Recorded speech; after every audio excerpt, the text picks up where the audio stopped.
Saludos a todos los amigos, estudiantes de medicina, residentes en adiestramiento, médicos, público en general, que tenga la oportunidad de ver esta videograbación que estamos haciendo hoy, 20 de agosto del 2010, al doctor Justino del Valle Correa.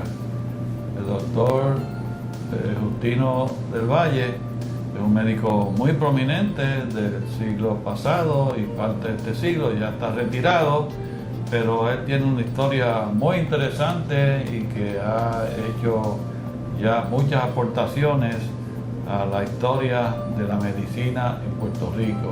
Por tal motivo, pues lo he invitado a que esté con nosotros aquí más o menos una hora para dialogar con él sobre sus aspectos personales primero y luego los aspectos profesionales, las cosas que él ha realizado en su vida, las cosas de las que se siente muy orgulloso de haber llevado a cabo y cómo él ve la situación actual de algunos de los problemas que aquejan a nuestra sociedad. Así que, Justino, gracias por aceptar la invitación de estar aquí. Para mí es un placer que hayas aceptado para hablar, pues más o menos por una hora. Primero, tus aspectos personales, dónde naciste, qué fueron tus padres, tus hermanos, qué hicieron tus hermanos, con quién te casaste, dónde estudiaste desde escuela elemental hasta colegio, universidad y especialidades y todo lo que has hecho en la vida y las cosas que me quieras contar. Lo que has hecho que ha resultado espectacular, yo sé que son algunas, y los inconvenientes que has tenido en la vida y las cosas de las que estás tú satisfecho. Así que puedes comenzar, ¿dónde naciste? Bueno, muchas gracias, buenos días para todos. Muchas gracias por esta invitación amable que me ha hecho. Y voy a comenzar diciéndote que yo vengo de una familia de campesinos. Mi familia paterna es de Río Grande. Nosotros yo nací en Río Piedra, pero mis padres, mis tíos, mi abuelo nacieron al lado del Salto de Río Grande, allá en la falda del Yunque. Y mi madre era de Arecibo, esa área de Arecibo. Se conocieron en algún momento en Río Grande o en Arecibo o en Río Piedra. Entonces, pues, nacieron los hijos, ¿no? Un hermano mío que murió de pulmonía siendo un bebé. Luego nací yo, luego nació mi hermano Luis, luego nació mi hermana Carmen Elisa, luego tuvimos una última hermana, Genoveva, que también murió de una cuestión respiratoria, pero también parte de la pobreza y que había en aquel momento, ¿no? Nació niña, murió cuando era niña. Murió una niñita de meses. Meses. Okay. Como era usual en esa época de los años 20, ¿no? Yo nací en el año 25, 26 de septiembre de 25, o sea que dentro de unas semanas cumpliré 85 años, ¿no? Muy bien. Viví con la familia, me crié con la familia de la primera esposa de mi padre, los Piñeros Fernández. Estudié en la escuela Modelo. La escuela se llamaba Modelo, los estudiantes no eran tan modelos como decía la escuela, ¿no? Pero era la escuela de prácticas de la Universidad de Puerto Rico. Me gradué en el año 38 y pasé directamente por los exámenes, como era en aquel momento costumbre, a la Escuela Superior de la Universidad de Puerto Rico. Le llamábamos UHS, con el mecanismo que teníamos en aquellos tiempos, University High School, ¿no? Me gradué en el 42 y pasé a la Universidad de Puerto Rico, donde hice mi bachillerato en ciencia. Yo hice mi maestría, mi máster, se llamaba, en química. De hecho, soy químico, pero nunca trabajé en química. Ya no sé si se le echa agua al ácido o ácido al agua. Pero estudié química y hice la minoría, el minor que decían, en matemáticas. me gustaba mucho la matemática y tuve excelente maestro en matemática. Sobre todo lo recuerdo el doctor Boboni, que fue uno de los mentores que yo tuve en mis primeros años, ¿no? Lo recuerdo con mucho cariño. Y luego me fui a trabajar de maestro, esa era época de guerra. Prácticamente todos los maestros estaban sirviendo al ejército. Yo no estaba en el ejército porque no tenía edad en esos momentos. Cuando me inscribí ya la guerra prácticamente se había acabado, pero conseguí un trabajo de maestro para ganarme unos chavitos. Me pagaban por dar clases todas las tardes, desde las 1 de la tarde hasta las 5 de la tarde, hasta las 6. Me ganaba $60 al mes. De manera que con eso yo podía ir al cine y podía llevar a la que es mi esposa hoy en día al cine o a comprar dulces o ir a algún baile. ¿Qué asignatura enseñaba?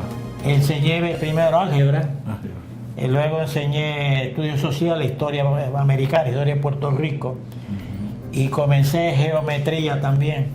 Pero ahí entonces se acabó la clase, no habían estudiantes, no había matrícula suficiente. Y era veterano, de manera que no sé por qué se suspendió esa clase. Luego me fui al colegio me invitaron para ir al colegio de San José y allí fui un poco de todo.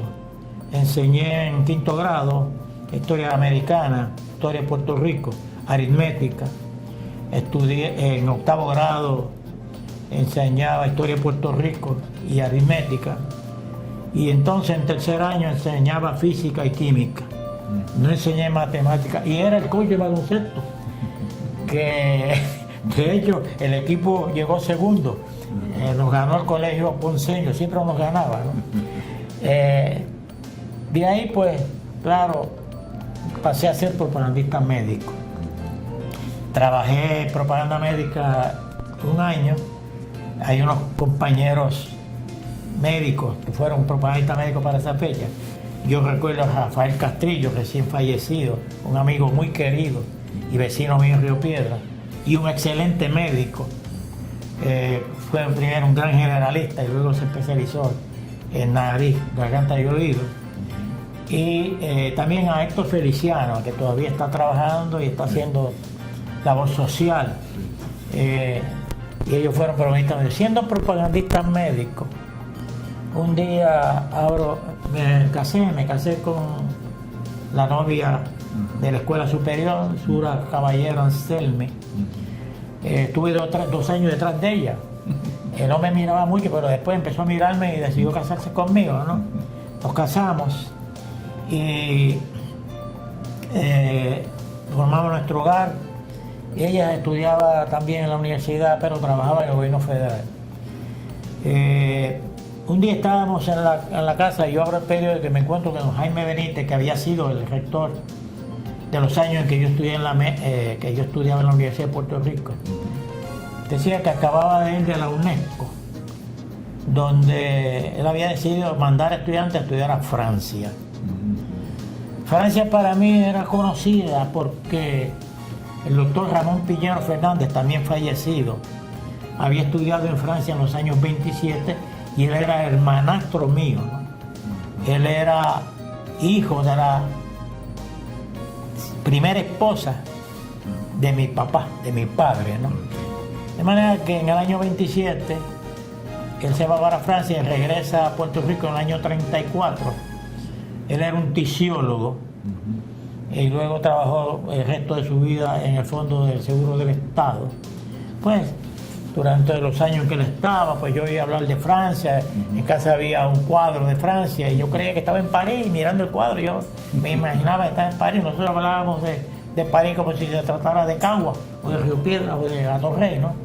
Claro, eso. Y además cuando él vino, pues empezaron a llegar los compañeros de él, de aquella generación de puertorriqueños distinguidos que fueron a Francia terminada la Primera Guerra Mundial, o sea, entre la Primera y la Segunda Guerra Mundial. Doctor Ferraioli, Roberto Busó, Sanjurjo, Rivero Otero, Tito Matei, en fin, una serie de ellos cuyos nombres más adelante a la derecha. Y iba a casa Sanjurjo, iba a casa Figueroa Otero, y yo oía sus conversaciones y me entusiasmé con eso. Esa es una de las cosas que me entusiasmó. Y yo fui a don Jaime ese día, me presenté cuando leí eso, me presenté allí, don Jaime, le dije al secretario, yo era con don Jaime. Me dijo, él no ha llegado, pero es algo referente a su estudio. Y dije, no, ya yo terminé la universidad, yo solamente quiero hacerle unas preguntas a don Jaime referente a un artículo que acabo de leer. Pues siéntese. En esos 5 o 6 minutos más tarde, don Jaime se presenta. Me invita con aquella cortesía que él tenía, ¿no? Me invitó, entra a la oficina, siéntese. Me senté en la silla, él dio un brinco y se cayó sentado en el escritorio. La costumbre de él, era un hombre muy joven, muy jovial, sumamente inteligente y escuchaba mucho a uno, ¿no? Y me dijo, dígame, ¿en qué le puedo servir? Y yo, mire, don Jaime, yo acabo de leer esto, que usted está mandando gente a Francia y yo me quiero ir para Francia. ¿Y usted sabe francés? No, yo no sé nada francés. ¿Y cómo se va a ir para allá? Y yo le dije, bueno, pues yo me quiero ir para allá porque yo creo que yo lo puedo aprender, porque entiendo que Sanjurjo lo aprendió, y que Piñero lo aprendió, y que Figueroa Otero lo aprendió, y que los que se fueron lo aprendieron, ¿no? Y me dijo, ¿y usted es un buen estudiante? Y yo, bueno, don Jaime, la pregunta no se la puedo contestar como tal, porque yo no fui un gran estudiante. Yo fui estudiante regular. ¿Y qué es eso de regular? Bueno, que aprobaba mis asignaturas. Yo lo conozco a usted, me dice. Yo le digo, bueno, don Jaime, yo no sé que usted me conoce a mí, yo puede ser que me haya visto en el teatro, universidad. Ah, ahí fue. Usted trabaja en el teatro. Sí, yo trabajaba en el teatro acomodador. Yo necesitaba dinero, don Jaime, para estudiar. Yo tenía los recursos económicos. Y hablé con Paulín y le dije que yo me hubiera gustado ser artista, pero como no tengo las habilidades, pues yo quisiera quedarme aquí en el teatro. Y me dijo, bueno, ¿usted quiere ser acomodador? Pues ¿cómo ni cuándo me vas a pagar? Pues 2 pesos por noche. Ah, pues perfecto. De manera que caí en el teatro y vi muchos artistas famosos, ¿no? Yo no sé cómo lo pudo hacer don Pepe Gay, que era el director de los programas, porque trajo lo mejor de lo mejor en tiempos de guerra. Bueno, pues, y además yo trabajé en la biblioteca, ganándome 35 centavos la hora en todas mis horas libres. Y eso fue muy bueno, porque estoy haciendo un paréntesis ahora, ¿no?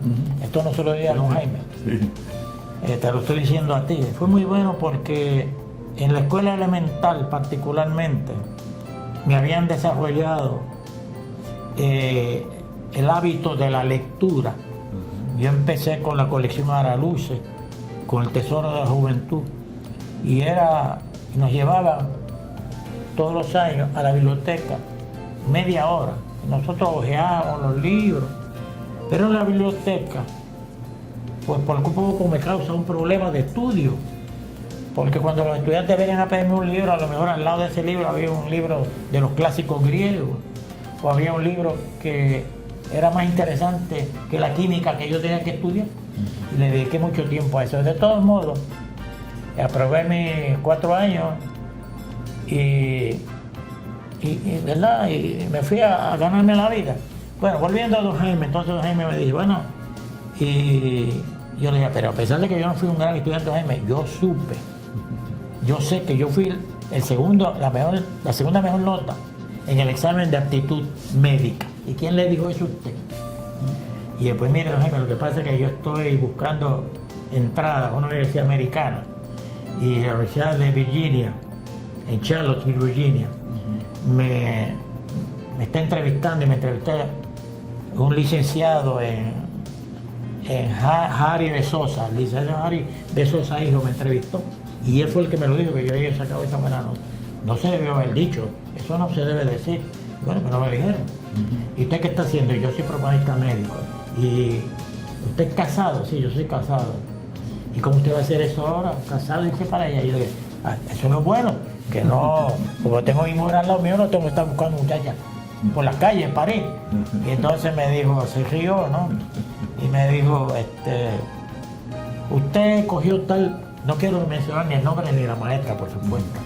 Usted cogió la asignatura tal, con la profesora tal. Esa profesora, pertenecía al comité de admisión de las que mandaban a los estudiantes a estudiar a Estados Unidos. Sí. Yo le dejé la clase. ¿Que usted le dejó la clase? ¿Y por qué le dejó la clase? Bueno, le dejé la clase porque no había química entre ella y yo. Y yo pensé que iba a pasar un mal rato quedándome en la clase. Por esas cosas del destino, esa señora luego fue paciente mía. Y una persona que yo recuerdo con mucho cariño. Y a ella tampoco se le olvidó el incidente. Y cuando iba a mi oficina, más nos pasábamos hablando muchísimo sobre esta situación. La cuestión fue que entonces Jaime me mandó donde el presidente del comité para mandar estudiantes a Europa. ¿Qué año era ese? Te estoy hablando del año, eso sería para finales para el año 48. Todavía la escuela de Puerto Rico No había escuela en Puerto Rico. No había escuela en Puerto Rico, ¿no? Sí. Y las escuelas americanas, ya terminada la guerra, daban prioridad a los estudiantes norteamericanos, los que viven en Norteamérica continental, y que eran veteranos, ¿no? Ellos tenían los derechos de veteranos y eso. Aquí en Puerto Rico iba casi todo el mundo a estudiar a Estados Unidos, pero eran muy pocos, ¿no? Durante la guerra en Puerto Rico, quien sostuvo el sistema médico fueron los médicos dominicanos que vinieron aquí bajo contratos especiales, y algunos se quedaron en Puerto Rico, formaron su familia, y sus hijos y sus nietos hoy en día son puertorriqueños como nosotros, ¿no? Bueno, haciéndole un cuento largo o corto, pues yo tenía que irme a estudiar, pero mi mujer también. Ella quería estudiar medicina. Tan pronto yo me casé, ella terminó sus estudios en la universidad, que hizo su bachillerato, y había que buscar admisión para ella, ¿no? Yo estaba en aquel momento haciendo las gestiones a ella, y posiblemente había mucha posibilidad que ella fuera a Jefferson College, pero era imposible para nosotros que yo estuviera en Virginia y ella estuviera en Filadelfia. De manera que da la casualidad que en esos días llega un compañero mío de toda la vida, un amigo, un hermano amigo, que habíamos estudiado desde la escuela elemental, la escuela superior, y que él había estudiado en Estados Unidos. Él estaba en Harvard, que había ido a estudiar leyes y ciencias políticas, y había dejado Harvard. Él me dijo que sencillamente es un muchacho inteligentísimo, fue un gran pediatra, un gran investigador, un hombre muy querido, pero la situación política en Puerto Rico le hizo salir de este país, ¿no? Se fue a París y allá empezó a estudiar un doctorado en ciencias políticas o una maestría, no recuerdo.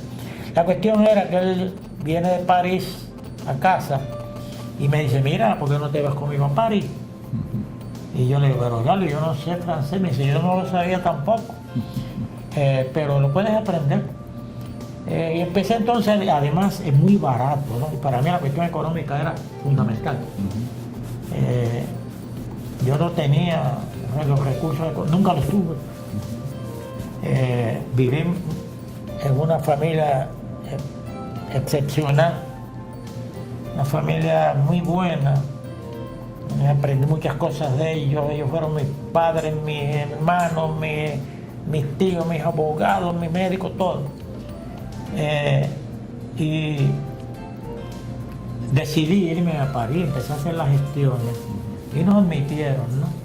Pero tenía que ser el próximo año, así que en el año 49, ya admitido y con una promesa de que me darían una beca, a mí me darían una beca y mi esposa iba a solicitar la beca insular, ¿no? La beca legislativa. A mí me daban $1,000 anuales de beca y a ella le daban $800 anuales de beca. más unos ahorros que habíamos hecho, más alguna ayuda, unos $30 que me mandaban de casa, y claro, y con la conciencia de que allí íbamos a estudiar, de que allí no podíamos estar gastando dinero en tonterías. Y pues yo describo la llegada nuestra a París en el libro Los muchachos de París, ¿verdad? Este libro que es un libro de recuerdos, ¿no? Entraba un hotelito de mala muerte, pero allí nos hicimos. De manera que eso más o menos es. Pero esa beca se la gestionó Jaime Benítez o Esa beca. ¿Le ayudó a usted? Sí, esa fue la beca de la universidad. Okay. La mía era de la universidad, la de Sura, mi esposa, era la beca del gobierno. Legislativa, muy bien. Ok, entonces se van para allá, para París, y los dos estudian ahí. Bueno, nosotros vamos a París y empezaron a aparecer otros candidatos, ¿no? Después de yo llegó Luis Torres Vidal, que luego se fue para España, hijo del decano de farmacia. Llegó Charlie Lee, que es un oftalmólogo distinguido, fue también profesor en la Escuela de Medicina. Llegó Juan Duchesne, que hoy en día es un médico, yo creo que está retirado en el área de Naguabo, de Humacao. Llegó Fortunato Vizcarrondo, Fortunato Román. Fortunato es el Vizcarrondo, el cartero, poeta, de poesía negra, ¿no? Román Selva, ¿te refieres al que es cirujano? Me refiero a Román Selva, el que fue cirujano, que falleció hace unos años, y que fue un excelente cirujano, pero de Román Selva quiero decir esto, ¿no? A mí me sorprendió que él estudiara, que fuera cirujano. Yo creo que él, al entrar a veterano y fue ya un excelente residente en veterano, se decidió por la carrera, pero él fue discípulo de una de las cumbres de la diabetología moderna, ¿no? Fue del profesor Lubatier en París, en Montpellier, que fue el que descubrió todas estas drogas que hoy en día se le dan a los pacientes diabéticos sin necesidad de la insulina, ¿no? Y esa es una historia que algún día habrá que recuperar, ¿no? Para efectos de los muchachos jóvenes y de nuestra propia historia, ¿no?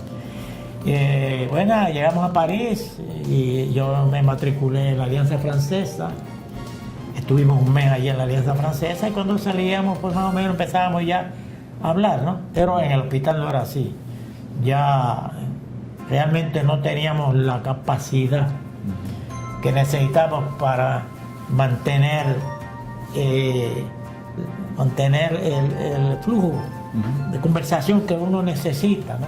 En Francia se empieza todos los estudios en esta forma. En la mañana, desde las 8 de la mañana hasta el mediodía, se va al hospital, desde el primer día de clase. O sea, allí todos los años de estudio uno va al hospital a distintas cosas, ¿no? En el primer año, pues, es la semiología, o sea, cómo bregar los pacientes, cómo examinarlos. En esas 4 horas también le dan conferencias a uno, le enseñan anatomía, le enseñan fisiología, le enseñan a pacientes, ¿no? Y uno tiene un paciente que en ese primer año uno no es responsable, sino es responsable el interno, que es un concepto diferente al nuestro, el externo, el jefe de clínica y el patrón, que es el gran profesor. Claro, y nosotros estamos con él ahí, nosotros sabemos lo que está pasando. Estamos en esas 3 camas que nos dan, es nuestra responsabilidad todos los días de llegar allí y verlo. Para aprender. Para aprender. Exclusivamente. O sea, y perder el miedo, ¿no? Y además uno adquiere maestría, ¿no? Como una cuestión graciosa, yo diría, pues a mí me tocó el primer paciente y yo digo, bueno, con esto voy este hombre, yo hablando español, este hombre hablando francés, aquí no va a quien se entienda, y cuando me hacía cuál resulta que el hombre era italiano, o sea que no podíamos hablar ningún idioma, ¿no? pero salí al paso. Los exámenes, allí no se dan exámenes de llenar blanco, no se dan exámenes de estos que damos aquí, ¿no? De escogencia de preguntas, ¿no? Ahí es un examen los exámenes de las materias principales que en los primeros 2 años son las mismas. Histología, embriología, química, anatomía, fisiología, física médica y química. En el laboratorio, uno aprueba el laboratorio según pasan los meses y los exámenes de laboratorio son prácticos. O sea, a la 1 de la tarde hasta las 4 de la tarde uno va al laboratorio, a los distintos laboratorios de esas materias. A las 4 de la tarde hasta las 7 de la noche es las materias, lo que ellos llaman los cursos básicos. En primer y segundo año se divide son las mismas materias: anatomía, fisiología, química, histología, embriología, física médica y química, ¿no? Entonces, pues, allí tampoco hay libros de texto, ¿no? Allí uno compra libros de texto como referencia, sí, pero no como texto. Estos profesores son prácticamente todos, son autores de libros, ¿no? Pero ellos nunca dicen, compre mi libro. Ahora, nosotros lo comprábamos, pero si había una diferencia entre lo que un texto cualquiera decía y lo que decía el profesor, nosotros en el examen escrito, que es una composición, escribíamos lo que el profesor nos decía, pero añadíamos que otros autores habían dicho tal cosa. Diferían en eso. Exacto, diferían o no diferían. Yo nunca, no puedo decir que en ningún momento me sentí intimidado cuando me presentaba ante un profesor a coger los exámenes, porque son de 2 tipos. Son exámenes escritos y exámenes orales. El problema que hay en Francia, que había, no sé si todavía lo hay, es que había mucha matrícula. Era después de la guerra, ¿no? Y entonces ellos tenían que cortar. Y la situación era esta: los primeros exámenes, sabíamos que el primer examen obligatorio en primer año era anatomía y el obligatorio en segundo año era fisiología, y junto a uno de esos dos, en primer año o en segundo año, se tiraba a sorteo cuál examen acompañaría a ese examen. Uno tenía que sacar en los 2 exámenes 10, pero no podía sacar, por ejemplo, 7 y 3, que aunque 10 no era pasable. Pero el problema no era ese, el problema en esos 2 años primeros, ¿no? Era que si uno no aprobaba, no llegaba a ese 10, no le permitían coger los demás exámenes. De manera que con esos 2 exámenes uno fracasaba. Fue terrible ese primer año para nosotros, ¿no? Claro, para nosotros y para cientos de estudiantes franceses, ¿no? Y la discusión, el examen de discusión en francés. Si uno aprobaba esos exámenes, esa serie de exámenes escritos, entonces iba a los exámenes orales, ¿no? El examen oral, pues uno entraba, éramos un grupo de 15 en cada sección, se sentaban los profesores, había mesas para cada asignatura y en cada mesa había 2 profesores de esa asignatura. Uno llegaba, se identificaba con la tarjeta de identidad, firmaba el registro y entonces el profesor le decía, escoja esa pregunta.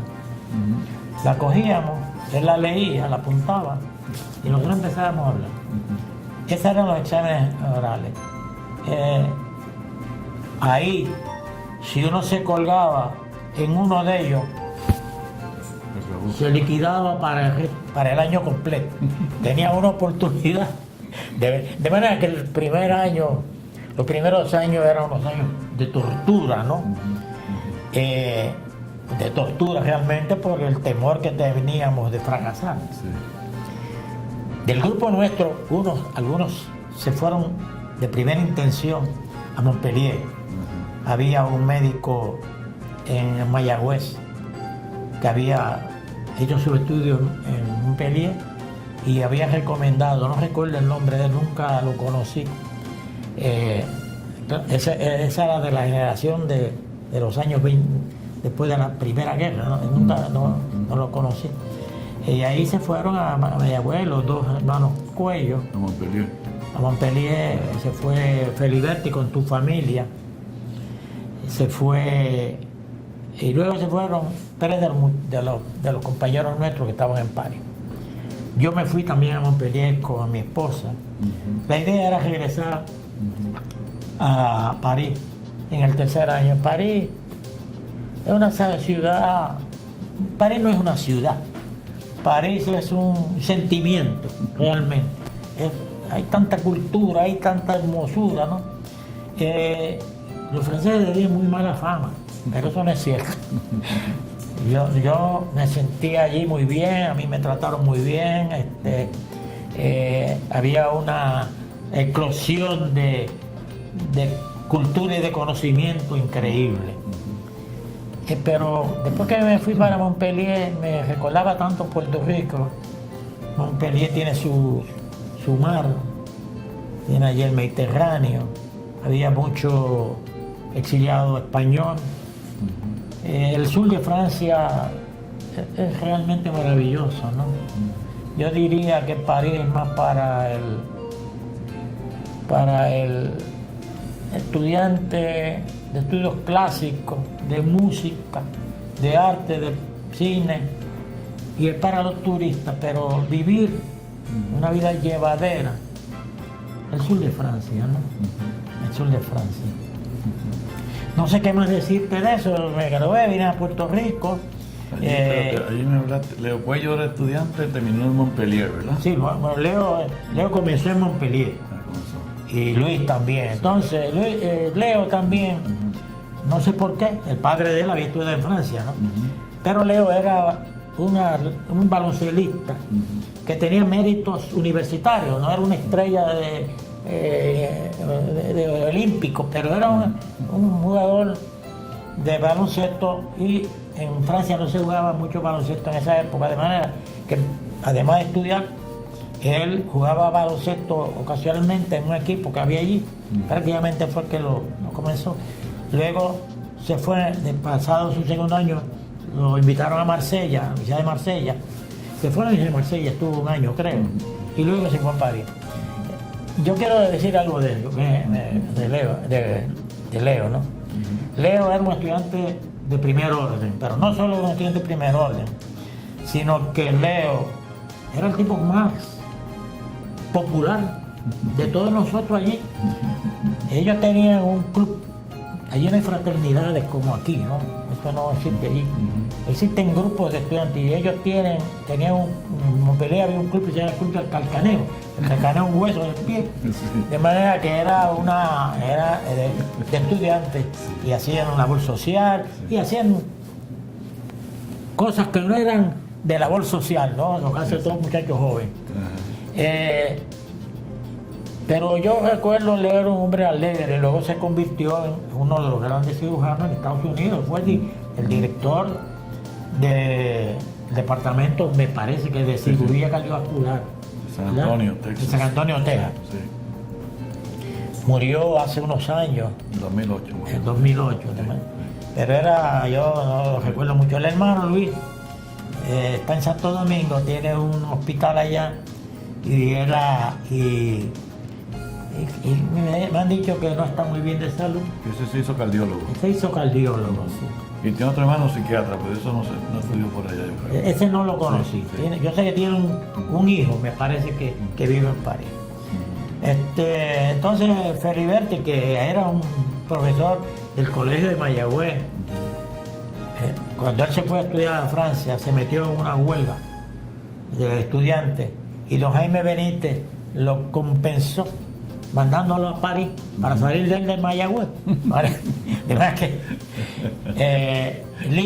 Filo era un hombre muy, muy, muy inteligente. ¿Qué especialidad hizo después?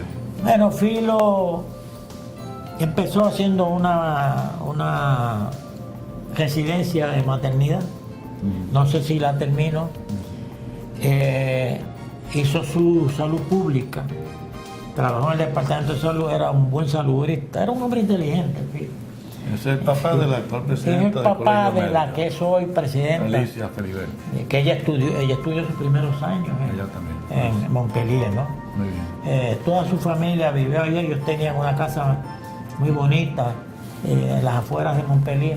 Y el doctor Román Selva, que te veo en el libro que está cogiendo bicicleta con él, cada uno en su bicicleta, ese lo conociste allá también y estudió. No, yo realmente conocí a Román allá en Francia, en París, ¿no? Lo que pasa es que nosotros, cuando llegamos a Montpellier, cada uno vivía en un sitio diferente. Yo tuve la suerte de conseguir un apartamento en un piso terrero y empezaron a aparecer los muchachos, les gustaba el apartamento mío y empezaron a alquilar el apartamento. De manera que en un momento llegamos a vivir prácticamente todos en el mismo edificio, ¿no? Nosotros desarrollamos una amistad bien sólida, tan sólida que aún más de 50 años después de haber regresado, ya muchos de nosotros retirados, ya muchos septuagenarios y octogenarios, como soy yo, pues nos reunimos una vez al año o una vez cada 2 años. Hemos mantenido una relación. Además, prácticamente todo ese grupo ha sido en algún momento miembro de la Universidad de Puerto Rico, del recinto, ¿no? Catedráticos del recinto y de otros de los recintos médicos en Puerto Rico. Fue una experiencia inolvidable. Yo creo que después de casarme con la mujer que llevo casado hace 62 años, lo mejor que me pudo haber pasado a mí fue haberme ido para Francia. Muy bien. Porque se adquiere mucha cultura. Claro, aprendió muchísimo de cultura, además de la medicina. Entonces ella se graduó también de doctora y tú también. Entonces vienen para Puerto Rico, ¿no? Bueno, ya tuvimos 2 muchachos, ¿no? 2 hijos tuvieron Sí. ya. Okay. Sí. Déjame decirte algo de eso, ¿no? Porque me lo han preguntado. En Francia, el sistema de salud es parecido al de Inglaterra, parecido al de Rusia, y hoy en día es el sistema que impera en todos los países desarrollados y aún en algunos de los países que están en vías de desarrollo, ¿no? Como Cuba, como está Chile, y es que allí yo no me recuerdo haber pagado 1 centavo por los servicios médicos. Pero si lo pongo así es una falsedad, ¿no?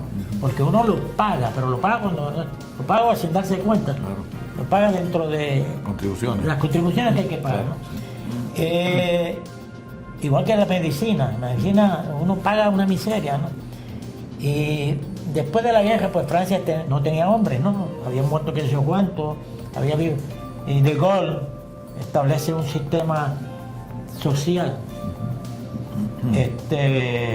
de primer orden, ¿no? Y lo interesante de esto es que ese De Gaulle a quien le roba las ideas es al Partido Comunista Francés, que era el partido de más electores en Francia, y el Partido Comunista, entonces el comunismo estaba de moda, ¿no?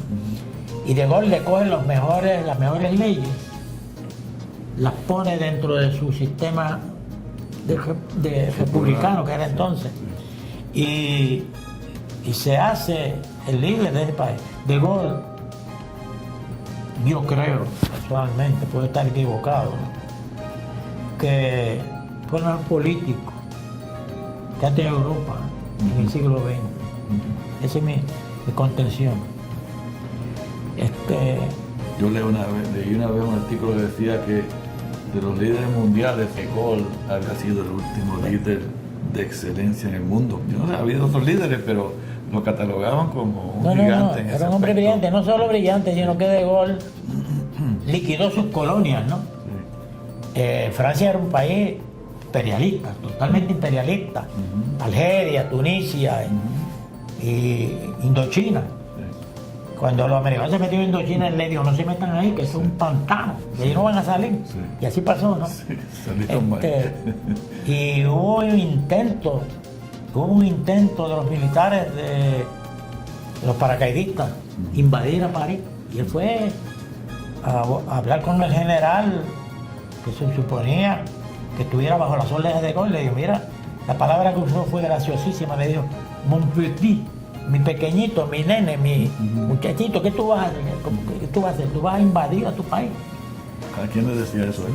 Le dijo eso a uno de los, el que estaba a punto de tirar a los paracaidistas.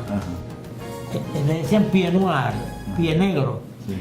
Le decían así porque era la gente que en Tunisia y en Algeria no querían descolonizar, ¿no? Sí. De manera que te hago este cuento porque yo creo que esa es una de las cosas importantes, a mí me parece maravillosa, del estudio en Europa, ¿no? Se adquiere, uno extiende su horizonte, ¿no? Sí, sí, sí. Hay mucho respeto intelectual. Los estudiantes son muy respetuosos, pero son muy exigentes. Los estudiantes saben cuando un maestro está metiéndole a uno paquetes. Claro, y te lo hablando porque yo he sido maestro toda mi vida, ¿no? Empecé en la escuela elemental, en la high school, en la Universidad de Puerto Rico, luego en el recinto, ¿no? Y pues, hablo como maestro en este momento. Sí. Muy bien. Entonces después, cuando vienes acá, ¿dónde empiezas a trabajar? Bueno, entonces pues nosotros teníamos que hacer un año de lo que se llama trabajo social en Francia, pero ellos le permitían a uno hacer ese trabajo en Puerto Rico.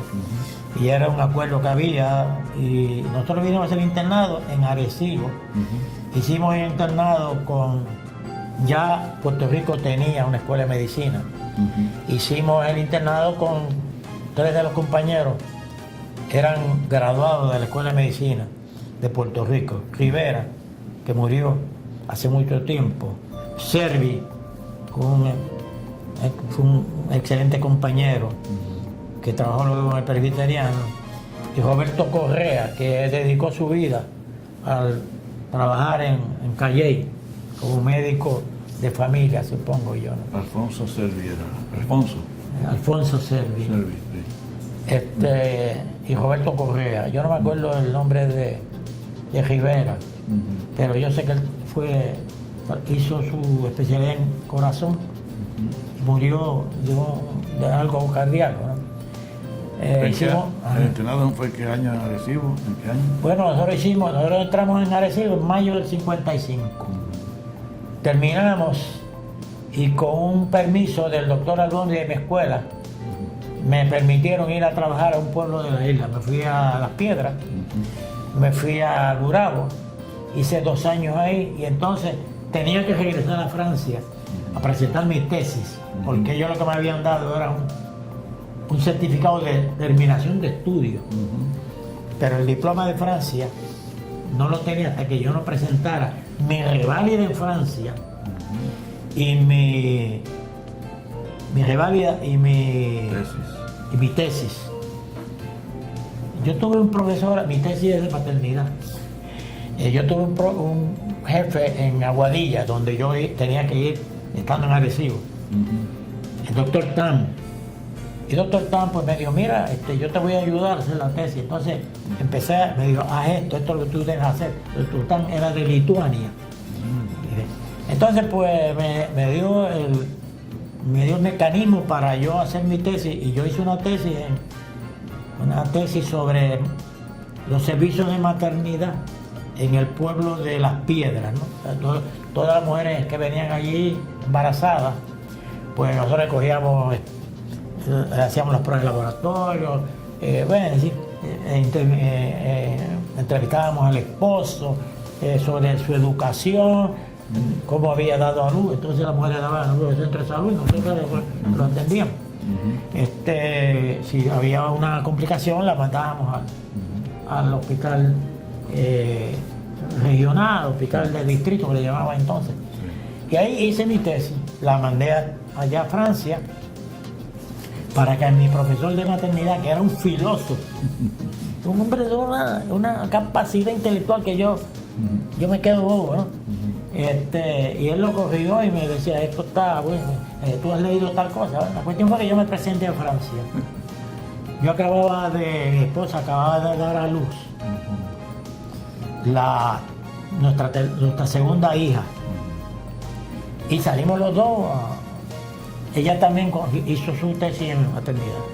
Yo me presenté a la facultad en Montpellier y le dije al secretario, mira, yo tengo una hija recién nacida en Puerto Rico y quiero estar allá, lo más ligero posible. Así que yo necesito que usted me dé el primer turno en los exámenes de reválida, que eran exámenes escritos de maternidad, medicina y cirugía. Y entonces tenía que en un bolo tenía que sacar a qué hospital iba yo a ver el paciente. A mí me tocó cirugía ortopedia pediátrica. Más que había un niño allí, yo tenía que examinarlo y pedirle al laboratorio y hablar con... Bueno, pasado eso, pues entonces era la tesis, ¿no? La tesis es una cosa importantísima, ¿no? Era 4 profesoras, yo tuve que sacar copia.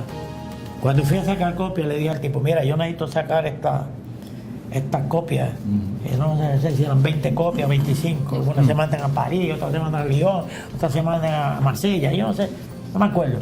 La cuestión es que había que publicar para esa gente. Se publicaron, entonces el tipo me dijo, yo no puedo hacer eso mañana, y yo le digo, ¿cuánto tú me vas a cobrar? Le digo, pues tanto, yo te voy a darle el doble de eso, pero yo necesito esto por lo menos para el lunes. Y entonces el hombre, que había sido amigo mío por los años que yo estuve en Montpellier, me dijo, bueno, pues está bien, yo te voy a preparar eso. Me preparé la tesis, se la entregué a los profesores, eso fue cuando yo llegué, no, se la entregué a los profesores, y ahí pasó el tiempo de esos exámenes que te había hablado anteriormente, y entonces llegó la tesis.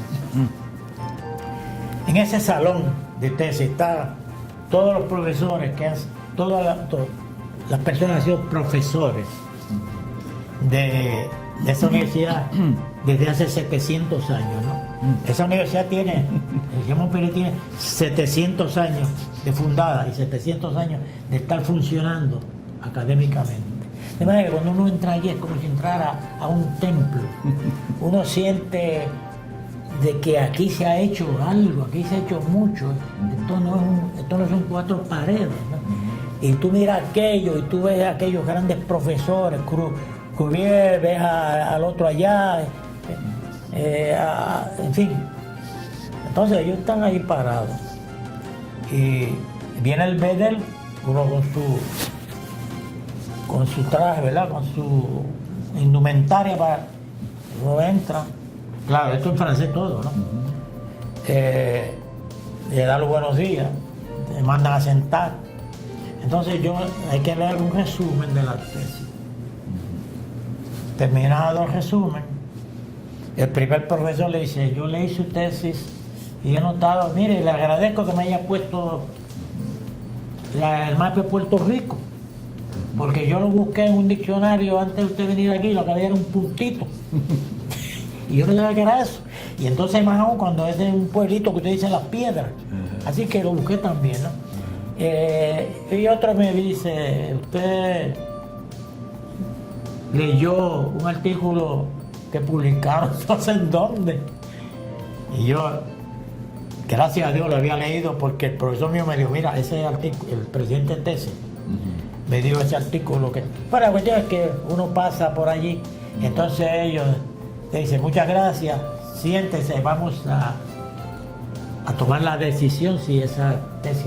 Se van allí a un salón y entonces media hora más tarde vienen otra vez y entonces uno dice, por primera vez le llaman a uno doctor del Valle, lo felicitamos porque usted Pasó. lo declaramos, y usted pasó con, ellos ponen honorable y 3 honorables, muy honorable y honorable.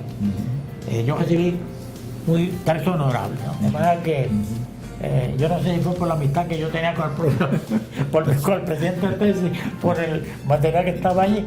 Y entonces, pues, en ese momento uno va a firmar un libro así enorme, que tienen allí no sé cuántos libros de esos, en los 700 años de tesis, y uno firma, ¿no? Entonces, hace el juramento hipocratíco, el verdadero juramento hipocratíco, ¿no?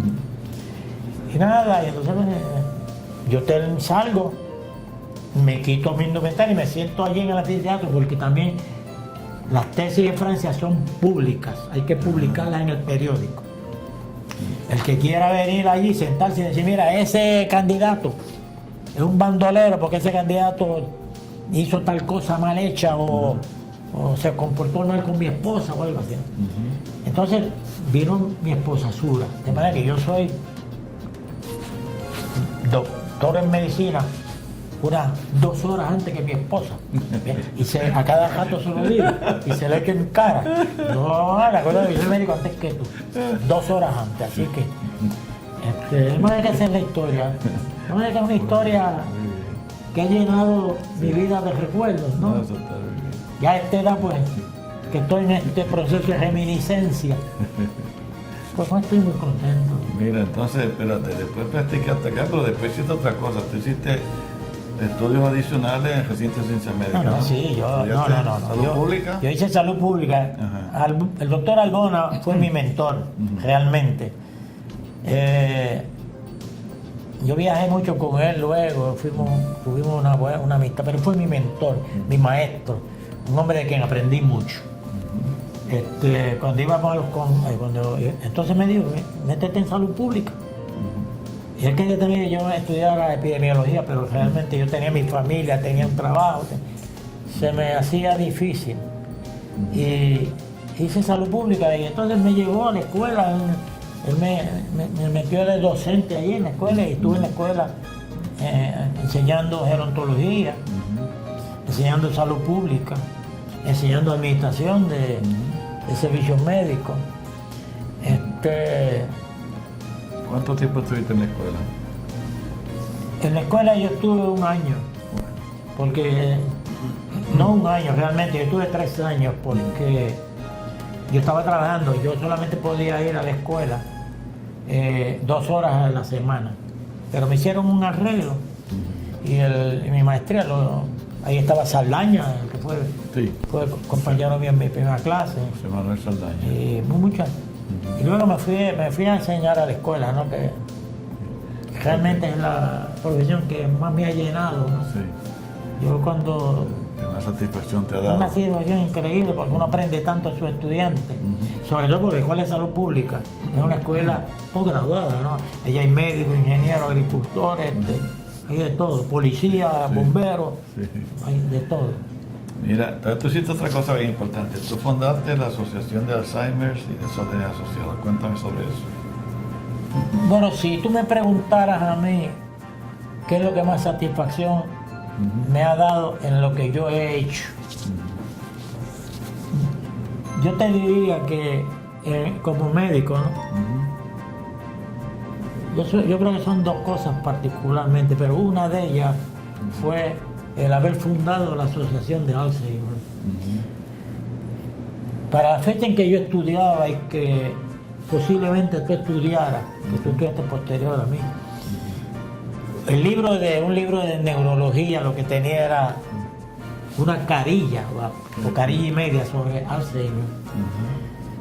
Yo estaba trabajando y me voy de vacaciones y decido en esas vacaciones, para que no se me olvide la medicina, cojo mi maletín y me voy a la calle, porque yo hacía visitas en los hogares. En aquella fecha lo hacía Héctor Feliciano, lo hacía Izquierdo, y yo lo hacía. Yo me voy y me encuentro en aquellos casos de demencia, y para mí, y me estuvo Y yo me decía, mira, aquí el médico me dijo que esto era tal cosa. La palabra que me usaban era la palabra arteriosclerosis.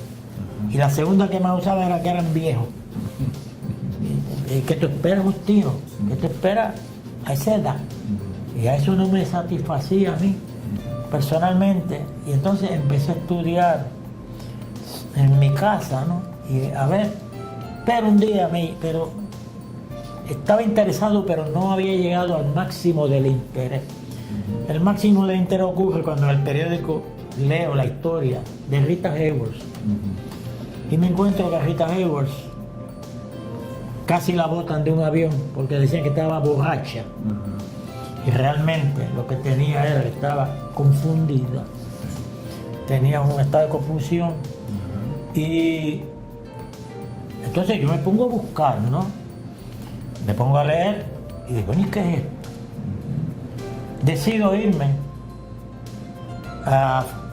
Entonces hago un comentario en cartas al lector, en la prensa, y me contestan 3 personas. No voy a mencionar, una de ellas, una querida amiga, esposa de uno de los más distinguidos profesores de medicina del recinto de ciencias médicas. Y van a casa y yo digo, bueno, vamos a hacer una cosa. Yo los puedo ayudar en cierto sentido. Vamos a hacer una asociación, a ver cuántas personas hay.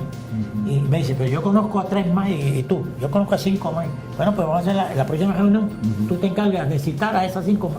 La próxima reunión había en mi oficina 30 personas. Y la próxima ya decimos que no se puede hacer en la oficina. No lo cabía. Con la suerte que en eso yo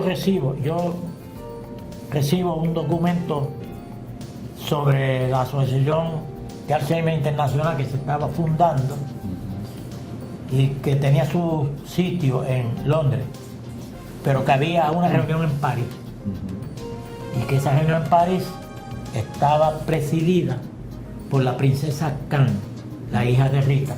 Y yo cogí, le dije a mi mujer, vámonos a París, vamos a solicitar en él. Y fui allí, con la suerte que me encontré con el presidente de la Asociación Internacional, de la Asociación Americana de la ABM, que estaba dando sus primeros pasos. Entonces yo le dije, yo quiero hacerme socio de la asociación.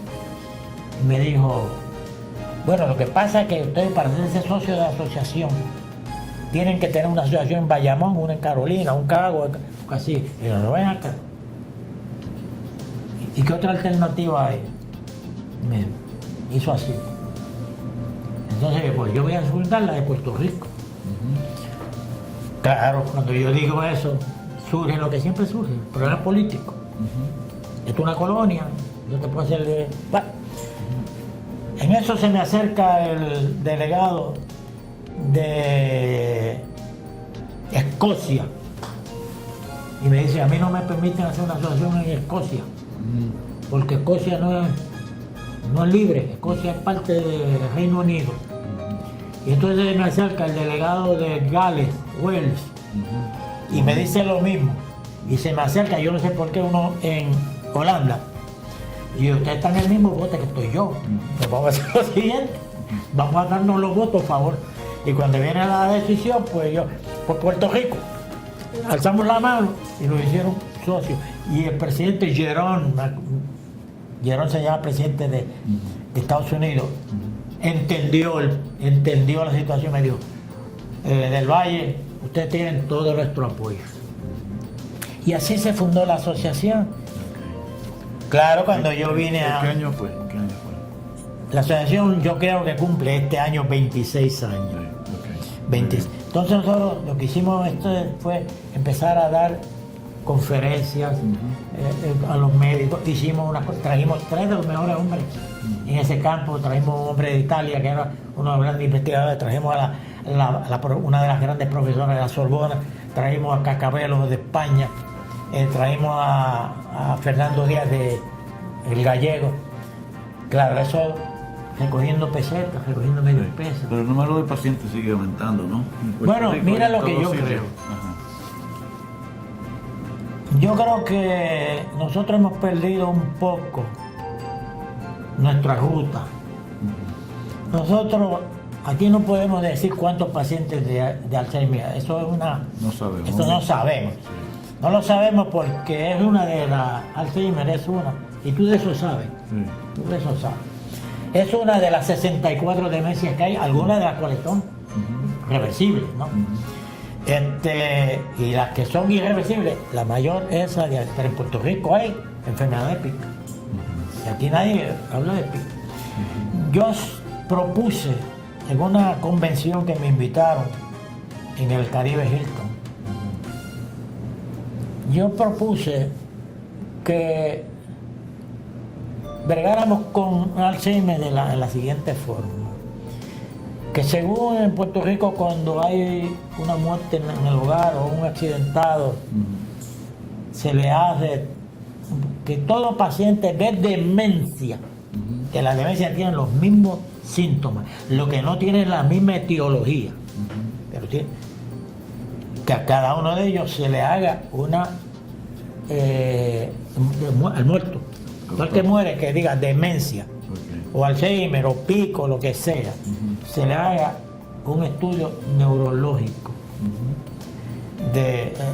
un estudio neurológico, ¿verdad? Una biopsia del cerebro.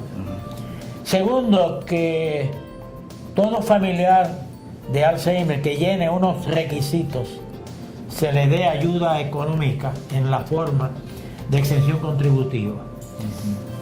Un caso de Alzheimer cuesta 20 a 25 mil pesos tranquilamente. Sí, cuidado. Y eso puede convertir a un ricacho pobre. Y claro, los pobres lo destruye.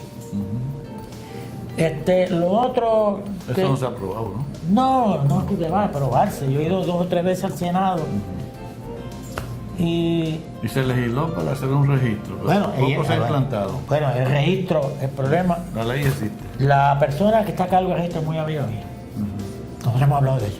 Pero como yo veo el registro es como el doctor Albona hizo una vez un estudio de parasitismo en Puerto Rico.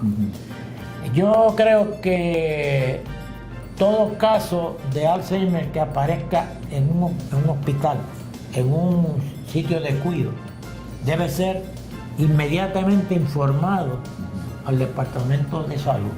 Como se hace con el cáncer, como se hace, enfermedades de transmisión sexual, y todas estas cosas. Inmediatamente informado. Y a partir de eso, si tenemos lo segundo, mejor dicho, lo primero, que es la biopsia esa, pues sabemos exactamente cuántos casos de demencia son debido a Alzheimer, o cuántos casos son debido a PIC, o cuántos casos son debido a esto o a lo otro. Hoy en día yo sé que a todo el que se le olvida una llave dicen que tiene Alzheimer. Es una falta de respeto. Porque cuando a ti te dicen que tiene Alzheimer, la vida cambia para ti y para la familia completa. Es una enfermedad que ataca no al que tiene enfermo, sino al que tiene Alzheimer y a todo el que está alrededor. Es una enfermedad terrible. Pero claro, no me hicieron caso. El Alzheimer es un mal tan grande como fue la peste en su tiempo, como fue el paludismo, como es todavía en algunos lugares, como puede ser el SIDA. Pero es peor que el SIDA, porque no se puede evitar. El SIDA es el que lo tiene porque le da la gana. Es como la mujer que sale en cinta hoy en día, sale porque le da la gana. El comportamiento. Exacto. De manera que aquí hay mucho que hacer. Y lo otro que yo creo que aquí hay que controlar un poco la propaganda mediática. Porque yo veo anuncios por ahí que realmente no son reales. Sobre los medicamentos, dicen. Medicamentos. Sí. Ahí hay un anuncio que he visto por ahí que me da pena. Dicen que tú se suicida. Yo sé cómo puede. De manera que yo creo que... No son reales. No son reales. Yo creo que lo otro es que yo personalmente creo que hace falta unos cambios bien grandes en nuestro sistema educativo médico. No hace falta en todos lados, en todo el sistema, pero médico. yo creo que hay que darle más importancia. Ya a nadie le importa si hay 20 ramas de arteria oftálmica, nada más que al oftalmólogo. Yo creo que hay que dar más importancia a la medicina social, hay que darle más importancia a la farmacología y a la terapéutica. Yo creo que en todo hospital debe haber un farmacólogo, y que tenemos que saber que las casas farmacéuticas han ayudado muchísimo al desarrollo de la ciencia, pero que tienen que tener unos controles. Y entonces la parte optimista es que acabo de leer, ya yo no trabajo, tú lo sabes, digo, ya no trabajo como médico, ¿no?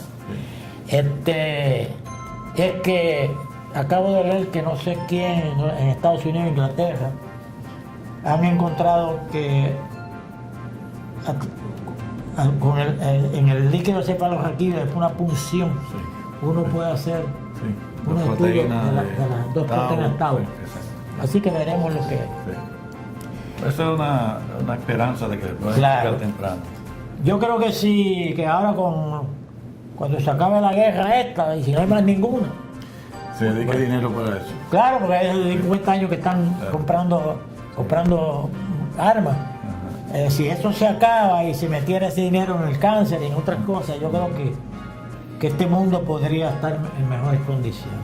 Muy bien, Justino, pues se nos ha terminado el tiempo, muy rápido. Muchas gracias, perdona que haya hablado tanto, ¿sabes? Pero está todo muy bien, tienes la mente bien clara, Alzheimer lo tienes. Todavía me quedan algunas neuronas que me funcionan, ¿sabes? Gracias por estar aquí. No, estoy a tus órdenes. Muy bien.